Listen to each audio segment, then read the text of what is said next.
Financial conditions ऐसी थी घर की, पति अर्ली एज में समझ गया था कि घर पे पैसे नहीं है। पहले दिन जॉब पे गया, गालियाँ, तेरी माँ की तेरी बहन की, खत्म। मैं बोला अब तो भाई गए। एक टाइम ऐसा आ गया था कि सबके चलते हुए ये सब कॉम्प्रोमाइज़ वाला सिस्टम ना ना ना, वो उनका हरासमेंट लोग, मैं वहीं पे रोने लग गया। एंड मैंने डिसाइड किया कि नहीं भाई ये नहीं करना है मेरे को, यहाँ पे तो कोई वैल्यू नहीं है और यहाँ पे तो भाई ऐसा चल रहा है। तो मैंने डिसाइड किया अब तो मैं वाह क्या चल रहा है। इस महेश केशवाला ए थगेश। And first of all thank you Josh team यहाँ पे बुलाने के लिए। तो बेसिकली मैं एक यूट्यूबर हूँ, यूट्यूब पे वीडियोस बनाता हूँ। यूट्यूब पे वीडियोस बनाना मेरा काम है। एंड काम ही के बारे में आज हम बात करेंगे। तो काम करना मैंने शुरू किया आज से 9 साल पहले। आप सोच रहे होंगे 9 साल पहले तो इसकी एज क्या है। अभी मैं 25 हूँ। I started working at the age of 16। तो अब सोचते होंगे 16 की उम्र में क्यों काम, क्या काम और ऐसा क्या सिचुएशन था जो काम किया। तो बेसिकली फाइनेंशियल कंडीशंस ऐसी थी घर की। आप सोच सकते हो अगर आप मुंबई में रहते हो एंड अगर महीने के 8,000 आपके घर में आ रहे सैलरी, तो आप कैसे सर्वाइव करोगे। लेट अलोन फीस, फिर ट्रैवल हो गया, फिर घर का ration and all of that नहीं हो रहा था। एंड मुझे लेना था एक फ़ोन। शुरुआत इससे हुई, मुझे लेना था एक फ़ोन। तो मैंने सोचा अब ज़िद तो नहीं कर सकता घर पे, क्योंकि ज़िद तो तब करते हैं जब आपको पता होता है कि घर वालों के पास पैसे हैं। एंड बहुत ही अर्ली एज में समझ गया था कि घर पे पैसे नहीं है तो ज़िद करके मतलब नहीं है। तो मैंने सोचा चलो ठीक है जॉब ही कर लेते। तो पहला जॉब मैंने किया 16 की उम्र में एक अम्यूज़मेंट पार्क में, बिकॉज़ 16 की उम्र में कोई कंपनी में जॉब वॉब देता नहीं है। तो अम्यूज़मेंट पार्क में मैंने सोचा चलो जॉब कर लेते। वहाँ पे सैलरी थी 120 रुपीज़ पर डे। हर दिन के एंड में आपको 120 रुपये मिल जाते थे। एंड वहाँ पे काम ही होता था कि जो गेम्स होते हैं, अगर आप अम्यूज़मेंट पार्क में जाते हो तो गेम्स में बच्चों को उठा के बिठाना होता है एंड वो गेम चालू बंद करना होता है। तो वो काम था। एंड वो काम मैंने किया 1 डेढ़ साल तक। एंड वहाँ पे ऐसा काम था कि वहाँ पे आपको अपना गेम जो होता है वो क्लीन करना होता है, बट वो प्रॉब्लम नहीं थी। बट साथ ही में बच्चे जो उल्टियाँ करते थे वो आपको क्लीन करनी होती थी। मॉप लो, पानी डालो, उल्टियाँ साफ़ करो। एंड आई वाज लाइक मैं अच्छा खासा इंग्लिश बोल लेता हूँ, फिर मैं यहाँ पे उल्टियाँ क्यों साफ़ कर रहा हूँ, बट करना पड़ा। तो मैंने सोचा कि अब ट्राई करते हैं कुछ अच्छा जॉब। तो मिला कॉल सेंटर। वही मैंने सोचा कि चलो पार्ट टाइम कर लेते call centre, because full time तो कर नहीं सकते क्योंकि ऑलरेडी स्टडीज़ चालू है। Salary 4,500 per month. मैंने बोला चलो ठीक है बढ़िया, एटलीस्ट अब कुछ फॉर्मल्स पहन के जा रहे, अब थोड़ा मज़ा आएगा बैठ के काम करने में। पहले दिन जॉब पे गया, गालियाँ, तेरी माँ की तेरी बहन की। मैं बोला ये क्या हो गया। मैंने बोला वहाँ गालियाँ तो नहीं पड़ती थी एटलीस्ट। तो मैंने पूछा बोले ये गालियाँ क्यों दे रहे हो, तेरे को नहीं दे रहे, कंपनी को गालियाँ दे रहे, लेकिन दे तो मेरे को ही रहे पर्सनली। ठीक है चलो कर लेते हैं। तो वो मैंने किया 1 डेढ़ साल तक। सारे call centres you name it, idea, Onida, Vodafone, सब में कर लिया मैंने। बैक एंड हो चाहे फ्रंट एंड हो, चाहे कॉल्स लेना हो, सब कुछ कर लिया। एंड एक टाइम ऐसा आ गया था कि आई वॉज सो फ्रस्ट्रेटेड कि नींद में भी वही बोल रहा था, नमस्कार मैं महेश, ओनिडा में आपकी क्या सहायता कर सकता हूँ। तो मैंने बोला यार ये तो बहुत फ्रस्ट्रेटिंग हो रहा है, इससे अच्छा तो अम्यूज़मेंट पार्क था, एटलीस्ट रोज़ रोज़ बच्चों के नए कान देखने मिलते थे। यहाँ तो भाई यही हो रहा है, गालियाँ सुनने पड़ रही है। तो मैंने बोला ठीक है चलो। वो हुआ, आ गए कॉलेज लाइफ में। कॉलेज की चकाचौंध में मस्त, सोम्या कॉलेज, बड़ा सा कॉलेज है ना। जाते ही कॉलेज के 1-2 दिन में किसी ने ना वो डायलॉग बोल दिया जो सबका ब्रेन वॉश कर देता है, तेरी शक्ल अच्छी है तो एक्टर क्यों नहीं बन जाता। खत्म। मैं बोला अब तो भाई गए। शक्ल जाके रोज देखता था आईने में, दिखता अच्छा हूँ, एक्टर बन सकता हूँ, कंपटीशन दे सकता हूँ बॉलीवुड वालों को। तो उससे एक्टिंग का कीड़ा आ गया। मैं बोला चलो एक्टिंग मॉडलिंग करते। 1-2 पैजेंट्स किए, पैजेंट्स जीत गया, बड़े नेशनल लेवल के पैजेंट्स जीत गया, बिकॉज तभी मैंने बहुत मेहनत करके बॉडी बनाई थी एंड जीत गया लकीली। तो उससे और वो हो गया। तो धीरे धीरे फिर सोचा चलो मॉडलिंग में करियर बनाते। एक दिन का 15,000 मिलता है एक शो का।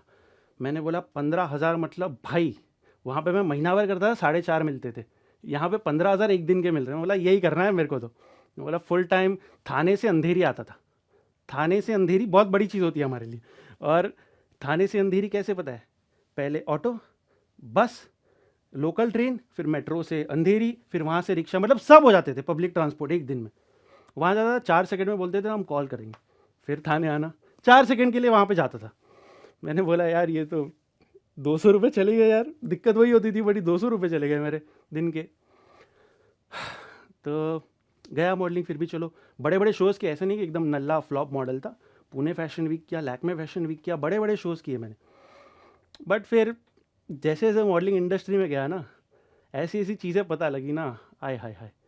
मैंने बोला यार मैं तो सुनता था सिर्फ लड़कियों के लिए बुरी है इंडस्ट्री, लड़कों के लिए तो और बुरी है, समझे। मतलब कैसा होता है, लड़कियों को कॉम्प्रोमाइज़ वाला सिस्टम तो आपको पता ही होगा।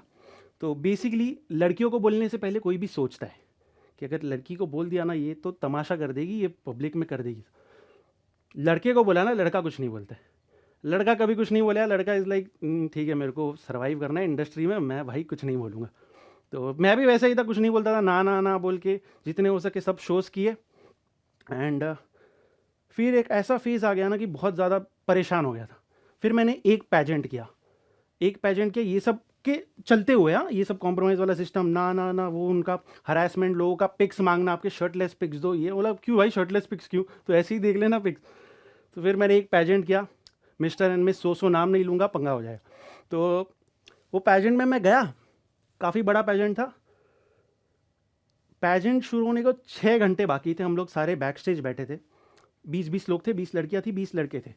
तो कंटेस्टेंट नंबर 11 और कंटेस्टेंट नंबर 14 में लड़कियों को दोनों को गेस्ट रूम में लेके गए, जजेस रूम में। मैं बोला मेरे में चुल, मैं तो पहले से वो चुल वाला आदमी, बोला पीछे जाके देखा कहाँ जा रहे हैं ये दोनों को ही क्यों बुलाया, देखा तो जजेस रूम में जा रहे। मैं बोला ठीक है, मैंने अपने फ्रेंड को मैसेज किया, मैं बोला देख भाई लड़कों में 11 नंबर और लड़कियों में 14 नंबर जीतने वाले। 6 घंटे बाद शो हुआ और वही दोनों जीते। व्हाट आर दी ऑड्स, 40 लोगों में से वही दोनों जीते। शो के बाद मेरा रोने जैसा हाल हो गया था। मैं शो डायरेक्टर को जाके बोला भाई ये क्या है, मैंने बोला मैं 4 महीने से बॉडी बना रहा हूँ, मेरा हालत देखो, मैं 24 घंटे से मैंने पानी नहीं पिया है स्विमवेयर राउंड के लिए ताकि ड्राई दिखे बॉडी, और यहाँ पे यार सीधा सीधा दिख रहा है कि ये फिक्स है। बोलता है बाद में बात करते। बोला क्या बाद में बात करते यार, ऐसे नहीं होता है, मैंने बोला। और मैं वहीं पे रोने लग गया। This is just like 4 to 5 years back. मैं वहीं पे रोने लग गया एंड मैंने डिसाइड किया कि नहीं भाई ये नहीं करना है मेरे को, यहाँ पे तो कोई वैल्यू नहीं है और यहाँ पे तो भाई ऐसा चल रहा है। ठीक है अगर आपको मेहनत करने बोला आप कितना भी मेहनत करो, बट अगर ऐसा हो रहा है तो फिर यू कैन डू नथिंग। तो मैंने मॉडलिंग को राम राम कर दिया। फिर अपना फेज़ आया ग्रेजुएशन कंप्लीट होने का। ग्रेजुएशन कंप्लीट होने वाला था, देन मैं साथ में LLB कर रहा था एंड CS भी कर रहा था ग्रेजुएशन के बाद। तो मैंने बोला CS तो हो नहीं रहा है, 6-7 अटेम्प्ट दे दिए, 2-2 मार्क्स से फेल हो रहा हूँ, CS को भी राम राम कर दिया। साथ में यूट्यूब चल रहा था, यूट्यूब चैनल डेड हुआ पड़ा था बिकॉज उस टाइम पे प्यूडीपाई ने कुछ लफड़ा कर दिया था, उसकी वजह से पूरा यूट्यूब डिमोनेटाइज हो गया था। तो और मैं ऐसा बंदा, पैसा नहीं मिल रहा तो यूट्यूब क्यों करूँ, which was my biggest mistake. 6-7 महीने मैंने यूट्यूब चैनल बंद कर दिया बिकॉज पैसे नहीं मिल रहे थे, जिसकी वजह से चैनल डेड हो गया था। And now I had no modelling, I had no YouTube, I had no degree because मैंने CS भी छोड़ दिया था। नाउ मैं कर रहा था LLB लॉ लॉ कर रहा था। लॉ में एक दिन प्रोजेक्ट आया, आपको जाना है कोर्ट में। कोर्ट में गया, मैंने बोला नहीं करना है law, no offence but it was not for me, okay. तो मैंने बोला यहाँ पे तो यार बहुत खिचड़ी है, यहाँ पे तो मैं नहीं सर्वाइव कर पाऊँगा। तो ठीक है चलो वो हो गया। साथ ही साथ अब कुछ नहीं था मेरे पास, बेसिकली लाइफ में कुछ नहीं बचा था। मैंने बोला अब करूँ तो करूँ क्या। तो मैंने कहीं पे एक कोट पढ़ा कि कुछ नहीं हो रहा है ना, हर जगह पत्थर मारो, एक ना एक पत्थर लग जाएगा। तो मैंने डिसाइड किया अब तो मैं सब करूँगा। तो मैंने सुबह 5 बजे उठता था, जिम जाता था, जिम से आके लाइब्रेरी जाता था, पढ़ाई करता था, लाइब्रेरी से आके फिर यूट्यूब का कंटेंट बनाना शुरू किया, फिर शाम को लाइब्रेरी, तो पूरा दिन इसी में जाता था। तो ऐसे कर करके आ गया लॉकडाउन। आप तो सुने ही होंगे लॉकडाउन, सारे यूट्यूबर्स को सबका भला कर दिया लॉकडाउन ने। तो बेसिकली लॉकडाउन आया तब मैंने सोचा कि ये वाला अपना अपॉर्चुनिटी है, यहाँ पे तो कहीं बाहर जाना नहीं पड़ रहा है, पूरा इंडिया घर पे है, तो लेट्स मेक कंटेंट, पूरे इंडिया को कंटेंट देते घर बैठ के। तो लॉकडाउन में 1 महीने में I gained around 5 to 1 million subscribers. 5 lakh से मेरे हो गए 1 million सब्सक्राइबर्स। एंड अब पैसे भी आना शुरू हुए, पैसे आना शुरू हुए तो घर के हालात ठीक हुए। This is all I wanted ever, कि वो जो सिचुएशन में हम थे वो सिचुएशन में नहीं रहना है, चेंज करना है। एंड बहुत जल्दी समझ गया था कि मेरी लाइफ बाकी फ्रेंड्स की तरह नहीं है जिनके साथ मैं बड़ा हुआ हूँ। वो घूमते थे, फिरते थे, वो मज़ा मारते थे, एंड बहुत जल्दी समझ गया था कि ये अपन नहीं कर सकते। मैं घूम फिर नहीं सकता इनकी तरह मैं छुट्टियाँ नहीं ले सकता, इनकी तरह मैं ट्रिप्स प्लान नहीं कर सकता। बस अपनी लाइफ अलग है, हमें मेहनत करनी है, हमें पैसे कमाने हैं एंड एक अच्छी लाइफस्टाइल चाहिए। तो मेहनत की 1 मिलियन हो गए, 1 मिलियन हो गए। उसके बाद पैसे का बहुत ज़्यादा पैसे आने लग गए। इनफैक्ट कि सोचना नहीं पड़ा, कोई भी चीज़ लेने के पहले प्राइस देखने नहीं पड़ती अब तो। एंड यूट्यूब में फिर ऐसा कुछ सीन होता है कि आपके व्यूज़ ना सडनली डाउन हो जाते हैं। सडनली ऐसा हो जाता है कि एम आई बीइंग इररिलेवेंट, क्या मैं इररिलेवेंट हो रहा हूँ, क्या आप लोगों को नहीं देखना चाहते मुझे। ये डर हमेशा हर यूट्यूबर के मन में रहता है। तो ये धीरे धीरे होने लगा। फिर सीधा मैंने कंटेंट स्विच कर लिया एंड मिक्स कंटेंट बनाने लगा, बड़ी बड़ी फिल्म्स बनाने लगा, प्रॉपर 25 मिनट्स की अगर आप देखोगे तो इट्स प्रॉपर फिल्म का कंटेंट। तो वो करने लगा एंड देन उसके बाद अब जाके मेरे 2.5 मिलियन हुए। साथ ही साथ मेरे जो सेकेंड चैनल है उस पर हुए अराउंड अभी 1 मिलियन होने वाले सेकेंड चैनल पे। सो या बेसिकली सब कुछ बहुत अच्छा चल रहा है। एंड आज भी लोग बोलते हैं कि तू अनफनी है, तू क्रिंज है। तो मैं खुद मानता हूँ कि आई am not the funniest person on YouTube, and मैं खुद मानता हूँ कि I can not right the best of the jokes जो बाकी लोग लिख सकते। But one thing I am sure कि जितनी मेहनत बाकी लोग नहीं करते उतनी मैं करता हूँ। तो वही मैं पहले से करते आ रहा हूँ।